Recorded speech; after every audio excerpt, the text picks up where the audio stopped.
Imagine ಮಾಡ್ಕೊಳ್ಳಿ, ಒಂದು ದಿನ ಬೆಳಗ್ಗೆ ಎದ್ದು ನೀವು ಟ್ವಿಟರ್ ನೋಡ್ತೀರಾ, ಒಂದು ಶಾಕಿಂಗ್ ನ್ಯೂಸ್ ಬರುತ್ತೆ. ಅದು ಏನಂದ್ರೆ, ಅಮೆರಿಕ ಪ್ರೆಸಿಡೆಂಟ್ ಒಂದು ಟ್ವೀಟ್ ಮಾಡ್ತಾರೆ, blocking all the ships from state of Hormuz ಅಂತೇಳಿ. ನೀವೇನ್ ಅನ್ಕೊಳ್ತೀರಾ? ಏನೋ ಆಯ್ತು ಬಿಡು, ಇವನು ಏನೋ ಟ್ವೀಟ್ ಹಾಕಿದಾನೆ, ನಮಗೇನು ಸಂಬಂಧ ಅಂತ ನೀವು ಅನ್ಕೊಂತೀರಾ. ಆದ್ರೆ that's where you are wrong.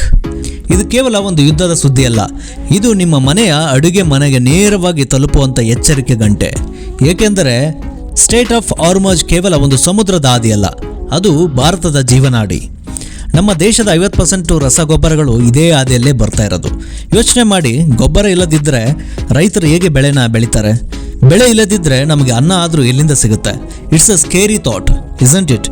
ಆದರೆ ಇದು ಕೇವಲ ಕಲ್ಪನೆ ಅಲ್ಲ ಸ್ನೇಹಿತರೆ, ಇದು ಸಂಭವಿಸಬಹುದಾದ ಭೀಕರ ಸತ್ಯ. ಈ ವಿಡಿಯೋದಲ್ಲಿ ನಾವು ಇದರ ಬಗ್ಗೆ, ಸ್ಟೇಟ್ ಆಫ್ ಹಾರ್ಮೋಜ್ ಬಂದ್ ಮಾಡೋದ್ರಿಂದ ಏನೆಲ್ಲ ಸಮಸ್ಯೆಗಳು ಉದ್ಭವ ಆಗ್ತಾವೆ ಅನ್ನೋದ್ರ ಬಗ್ಗೆ ಕಂಪ್ಲೀಟ್ ಡೀಟೇಲ್ಸ್ ನಿಮಗೆ ಸಿಗ್ತಾ ಇದೆ.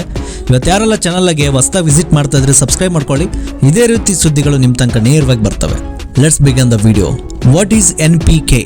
ದ ಸೀಕ್ರೆಟ್ ರೆಸಿಪಿ ಏನಂದ್ರೆ ಸ್ನೇಹಿತರೆ, ಯಾವುದೇ ಗಿಡ ಬೆಳೆಯಲು 3 ಮುಖ್ಯ ಪೋಷಕಾಂಶಗಳು ಬೇಕು. ಮನುಷ್ಯನಿಗೆ ಹೇಗೆ ನ್ಯೂಟ್ರಿಷನ್, ಕಾರ್ಬೋ ಮತ್ತೆ ಪ್ರೋಟೀನ್ ಬೇಕಲ್ವಾ, ಅದೇ ರೀತಿ ಒಂದು ಗಿಡ ಬೆಳೆಯಕ್ಕೆ ಇಲ್ಲಿ ಕೂಡ 3 ಪೋಷಕಾಂಶಗಳು ಬೇಕು. ಏನಂದ್ರೆ ನೈಟ್ರೋಜನ್, ಫಾಸ್ಫರಸ್ ಮತ್ತೆ ಪೊಟ್ಯಾಷಿಯಂ. ಇದನ್ನು ನಾವು NPK ಅಂತ ಕರಿತೀವಿ. ನೈಟ್ರೋಜನ್ ಇದು ಗಿಡಗಳನ್ನ ಹಸಿರಾಗಿ ಇರಿಸುತ್ತದೆ. ಇದು ಗಿಡಗಳನ್ನು ಹಸಿರಾಗಿಡಕ್ಕೆ ಸಹಾಯ ಮಾಡುತ್ತೆ.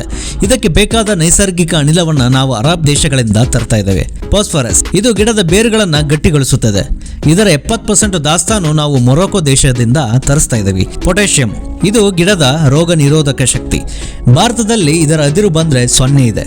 ನಾವು ಸಂಪೂರ್ಣವಾಗಿ ರಷ್ಯಾ ಮತ್ತು ಕೆನಡಾ ದೇಶವನ್ನ ನಂಬಿದ್ದೇವೆ. ಈ 3ಕ್ಕೂ ಭಾರತ ಬೇರೆ ದೇಶಗಳ ಮೇಲೆ ಡಿಪೆಂಡೆಂಟ್ ಆಗಿದೆ. ಈ ದೇಶಗಳಲ್ಲಿ ಯುದ್ಧ ಆದರೆ ಅಥವಾ ಸಮುದ್ರದ ಹಾದಿ ಬಂದಾದರೆ ನಮಗೆ ಗೊಬ್ಬರ ಸಿಗಲ್ಲ.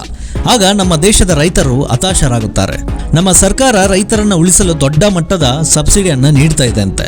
ಶಾಕ್ ಆಗುವಂಥ ವಿಷಯ ಕೇಳಿ, ಇಲ್ಲಿ ಅಂತಾರಾಷ್ಟ್ರೀಯ ಮಾರುಕಟ್ಟೆಯಲ್ಲಿ ಒಂದು ಚೀಲದ ಯೂರಿಯಾ ಬೆಲೆ ಕೇಳಿದರೆ 2200 ರೂಪಾಯಿ ಇದೆ. ಆದರೆ ಭಾರತದ ರೈತರಿಗೆ ಇದು ಕೇವಲ 242 ರೂಪಾಯಿಗೆ ಸಿಗ್ತಾ ಇದೆ. ಬಾಕಿ ಉಳಿದ 1958 ರೂಪಾಯಿಗಳನ್ನು ಯಾರು ಕೊಡ್ತಾ ಇದ್ದಾರೆ? Yes, it's you and me through our taxes. ನೀವು ತೆರಿಗೆ ರೂಪದಲ್ಲಿ ಕಟ್ತಾ ಇದ್ದೀವಿ. ಕಳೆದ ಕೆಲವು ವರ್ಷಗಳಲ್ಲಿ ಸರ್ಕಾರ ಇದಕ್ಕಾಗಿ 6.77 ಲಕ್ಷ ಕೋಟಿ ರೂಪಾಯಿನ ಖರ್ಚು ಮಾಡಿದೆ. ಇದು ನಮ್ಮ ಆರೋಗ್ಯ ಮತ್ತು ಶಿಕ್ಷಣ ಇಲಾಖೆಯ ಒಟ್ಟು ಬಜೆಟ್ಗಿಂತಲೂ ಕೂಡ ದೊಡ್ಡದು. ಅಷ್ಟೇ ಅಲ್ಲ, ಅತಿಯಾದ ರಾಸಾಯನಿಕ ಬಳಕೆಯಿಂದ ಮಣ್ಣು ಬಂಜರಾಗ್ತಾ ಇದೆ ಮತ್ತು ಅಂತರ್ಜಲ ಕಲುಷಿತಗೊಂಡು ಕ್ಯಾನ್ಸರ್ ಅಂತ ಕಾಯಿಲೆಗಳು ಕೂಡ ಬರ್ತಾ ಇದ್ದಾವೆ. It's a dangerous loop. ನೀರು ಕೂಡ ಕಲುಷಿತ ಆಗ್ತಾ ಇದೆ. ಈ ರಾಸಾಯನಿಕ ಗೊಬ್ಬರ ಭೂಮಿಗೆ ಹಾಕೋದ್ರಿಂದ ಅಂತರ್ಜಲ ಕೆಟ್ಟು ನೀರು ಕೂಡ ಕಲುಷಿತ ಆಗ್ತಿದೆ. ಅಂತ ನೀರು ಕುಡಿಯೋದ್ರಿಂದ ನಮಗೂ ಕೂಡ ತುಂಬಾ ದುಷ್ಪರಿಣಾಮ ಆಗ್ತಾ ಇದೆ. ಈ ಸಮಸ್ಯೆಗೆ ಪರಿಹಾರ ಏನು? ಟೆಕ್ನಾಲಜಿ. ನಮ್ಮ ವಿಜ್ಞಾನಿಗಳು ನ್ಯಾನೋ ಯೂರಿಯಾ ಅಂತ ಹೇಳಿ ಕಂಡುಹಿಡಿದಿದ್ದಾರೆ. ಒಂದು 45 kg ಯೂರಿಯಾ ಚೀಲದ ಕೆಲಸವನ್ನ ಒಂದು 500 ml ನ್ಯಾನೋ ಯೂರಿಯಾ ಬಾಟಲ್ಲಿ ಮಾಡಬಹುದು ಅಂದ್ರೆ ನೀವು ನಂಬ್ತೀರಾ? ಎಸ್, ಖಂಡಿತ ಮಾಡಬಹುದು. ಇದನ್ನು ಡ್ರೋನ್ ಮೂಲಕ ಎಲೆಗಳ ಮೇಲೆ ಸಿಂಪಡಿಸಿದರೆ ಗೊಬ್ಬರ ವ್ಯರ್ಥವಾಗಲ್ಲ. ಬದಲಾಗಿ 90% ಗಿಡಕ್ಕೆ ನೇರವಾಗಿ ತಲುಪುತ್ತದೆ. ಇದರಿಂದ ಸರ್ಕಾರದ ಸಬ್ಸಿಡಿ ಹಣ ಉಳಿಯುತ್ತದೆ ಮತ್ತು ಮಣ್ಣಿನ ಆರೋಗ್ಯ ಕೂಡ ಸುಧಾರಿಸುತ್ತದೆ. It's a game changer. ನೀವು ಅಗ್ರಿಟೆಕ್ ಅಥವಾ ಡ್ರೋನ್ ಕ್ಷೇತ್ರದಲ್ಲಿ ಬಿಸ್ನೆಸ್ ಮಾಡಲು ಬಯಸಿದರೆ this is right time for you guys. ಸ್ನೇಹಿತರೆ, ಭಾರತವು ನಿಜವಾಗಿಯೂ ಸ್ವಾವಲಂಬಿ ಆಗಬೇಕಾದರೆ ನಾವು ಈ ರಸಗೊಬ್ಬರದ ಗುಲಾಮಿಗಿರಿಯಿಂದ ಹೊರ ಬರಲೇಬೇಕು. ನಾವು ನ್ಯಾನೋ ತಂತ್ರಜ್ಞಾನ ಮತ್ತು ನೈಸರ್ಗಿಕ ಕೃಷಿಯತ್ತ ಮರಳಬೇಕಾಗಿದೆ. ಇಲ್ಲದಿದ್ದರೆ ನಮ್ಮ ಆಹಾರ ಭದ್ರತೆ ಯಾವಾಗಲೂ ಅಪಾಯದಲ್ಲೇ ಇರುತ್ತದೆ. ಸೊ ಹಾಗಾಗಿ ನ್ಯಾನೋ ಟೆಕ್ನಾಲಜಿ ಇವತ್ತು ಟ್ರೆಂಡಿಂಗ್ ಇದೆ. ಇವತ್ತು ಯಾರೆಲ್ಲ ಸ್ಟಾರ್ಟಪ್ ಮತ್ತು ಬಿಸ್ನೆಸ್ ಮಾಡಬೇಕಂತ ಅನ್ಕೊಂಡಿದ್ದೀರಿ ಅಥವಾ ಸೆಲ್ಫ್ ಇಂಡಿವಿಜುವಲ್ ಬಿಸ್ನೆಸ್ ಮಾಡಬೇಕಂತ ಅನ್ಕೊಂಡಿದ್ದೀರಿ, this is the best time for you. ಆ ಒಂದು ಕ್ಷೇತ್ರದಲ್ಲಿ ಬೆಳೆಯೋಕ್ಕೆ ದೊಡ್ಡ ಮಾರ್ಕೆಟೇ ಇದೆ.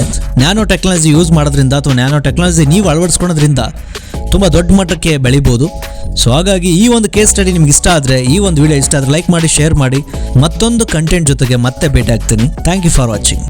And that would be very effective. The Iranians were willing to accept our terms. We win regardless. We've defeated them militarily, defeated all of their water boats. All of them are sunk. The US president has ordered his navy to blockade of the Strait of Hormuz. But we're putting on a complete blockade. We're not going to let Iran make money. Iran will not be able to sell oil, and that would be very effective. Time.